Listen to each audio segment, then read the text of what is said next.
Salamu alaikum. Wa nake ji kamar ɗan Yorubawa. Malam. Ɗan Yorubawa yaya garin? Lafiya lau. Yaya al'amura ya rayuwa? Lafiya lau Kwana malam. da yawa. Malam Jatau lafiya lau. Lafiya, alhamdulillah ya garin. Lafiya kalau Ko malam ya Jatau. an fito?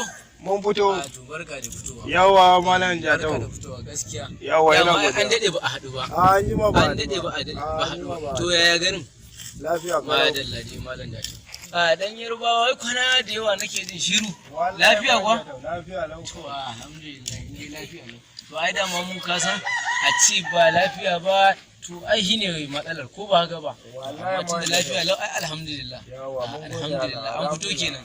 To ya garin? Lafiya kalau gari. An zagaya dai ko ko Mun dan zagaya dai haka dai amma bai ba mu sami komai ba haka mun dawo ne mun zo. Al'amarin ne a hankali. Gaba ɗaya garin ne ya ci wuta. Kai dai bari kawai abun ne sai an kula. Tun da safe da kenan. Wallahi abun ne sai an kula ba.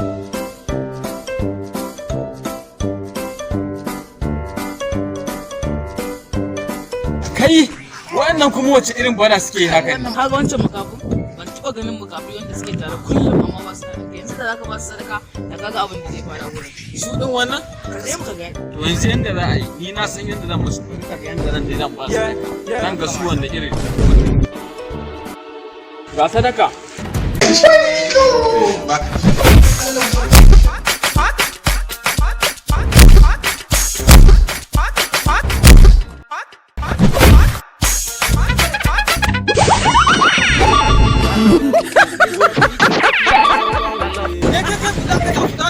Ya nake ganin da mutum ga ɗaya da sanda.